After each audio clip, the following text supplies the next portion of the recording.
বন্ধুরা, আমরা পার্ট ওয়ানে দেখেছিলাম যে লোকটি কান্না করতে করতে রাইস্টারকে বলল, আরে ভাই তোমাকে আর কি বলবো, আমাদের জীবন 7টার পরে নরকে পরিণত হয়। যে কেউ সামান্য আওয়াজ করলে তার শরীর 4 টুকরা হয়ে যায়। প্রতি সন্ধ্যা 7টায় কারো না কারো মৃত্যু নিশ্চিত ছিল।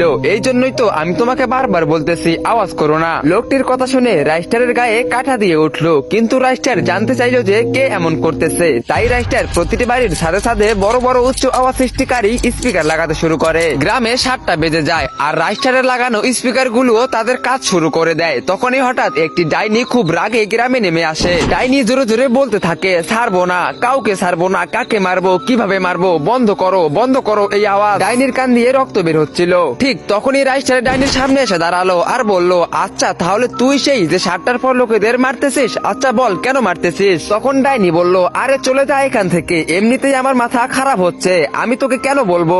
রাইস্টার বলল, যদি তুই না বলিস তাহলে যেই স্পিকার থেকে আওয়াজ আসতেছে আমি তার আওয়াজ আরো বাড়িয়ে দেব। ডাইনি বলল, না না এমনটা করো না, আওয়াজ বাড়িও না, আমি সব বলতেছি। আসলে আমার নাম চামেলি। যখন আমি এই গ্রামে এসএসসি পরীক্ষা দেওয়ার জন্য এসেছিলাম, পরের দিন আমার পরীক্ষা ছিল, তাই আমি পড়তে বসছিলাম। কিন্তু আমার ঘরের বাইরে কিছু গুন্ডা নেশার ঘরে গানের আওয়াজ ফুল ভলিউমে বাড়িয়ে নাচছিল। তাই আমি তাদের কাছে গেলাম আর বললাম, এটা কি তোমাদের বাপের রাজত্ব নাকি, এত রাতে গানের আওয়াজ বাড়িয়ে পার্টি করছো, এখনই বন্ধ করো। পরের দিন সকালবেলা গুন্ডারা গ্রামবাসীদের কাছে গিয়ে বলে, এই মেয়েটা চোর। এই বলে তারা মিথ্যা অপবাদ দিয়ে আমার শরীর থেকে মাথা আলাদা করে দেয়।